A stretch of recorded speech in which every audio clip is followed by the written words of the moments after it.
Hello అండి.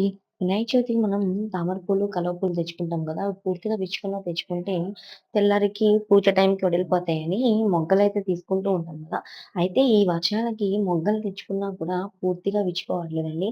మాకు నిన్న అదే సిట్యుయేషన్ అయింది. 3 తెచ్చుకున్నాము. 3 కూడా మొగ్గల్లాగానే ఉన్నాయి. సో, కొంచెం విడదీస్తే విచ్చుకుని ఒక ఫ్లవర్ అయితే కంప్లీట్‌గా విచ్చుకుందండి. అది కూడా మధ్యలో ముడుచుకుపోతూ ఉంది. సరే ఏం చేస్తాం ఇంకా మొగ్గలు ఎలాగో పెట్టలేం కదా! అన్న ఉద్దేశంతో చక్కగా విడదీసి పెట్టాను. ఇంక మా యోగి అయితే ఆ మొగ్గల్నే పట్టుకొని ఆడుకుంటూ ఉంది. నేనిప్పుడు విడదీసిన పువ్వు చూసారా? మళ్ళీ క్లోజ్ అయిపోయింది. అలానే వర్షంలో ఏసుంచితే దేవుడి దగ్గర పెట్టడానికి అవ్వదు. అలా ఎన్ని రోజులున్నా కుళ్ళిపోతాయి. అందుకని చెప్పి కొంచెం అటొచ్చి, ఇటొచ్చి పూర్తిగా పువ్వుని కొంచెం విచ్చుకునేటట్టు చేసి, మనకి తామర పువ్వులతోనూ, కలువ పూలతో కాడ పొడుగ్గా తీసుకొని దండ చేసుకుంటూ ఉంటాం మనం.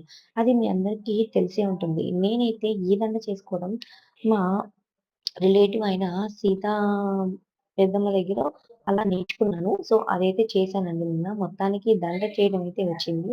వచ్చి ఆ ఫ్లవర్ కూడా కంప్లీట్‌గా విచ్చుకోలేదు. అదిగో చూసారా? సో, నేనిప్పుడు ఏం జేయాలి? అందుకని చెప్పి కింద అగరబత్తి పుల్ల ఉంటుంది గదా! ఆ పుల్ల గుచ్చి దానికి మళ్ళీ పెట్టానండి.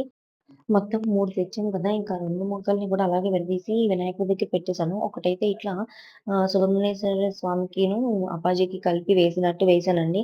సో, మీరు కూడా ఇలాగే ఫేస్ చేస్తూ ఉంటారా? మీరైతే ఏ ట్రిక్ ఫాలో అయ్యి మొగ్గని పువ్వుగా విచ్చుకునేటట్టు చేస్తారో నాకు కామెంట్ చేసేసేయండి. ఇంకా రిమైనింగ్ వాటిదే యోగి అయితే నేను కూడా తీస్తానని పట్టుకొని చాలా సేపు ఆడింది గానీ దానికి తీయటం రాలేదు.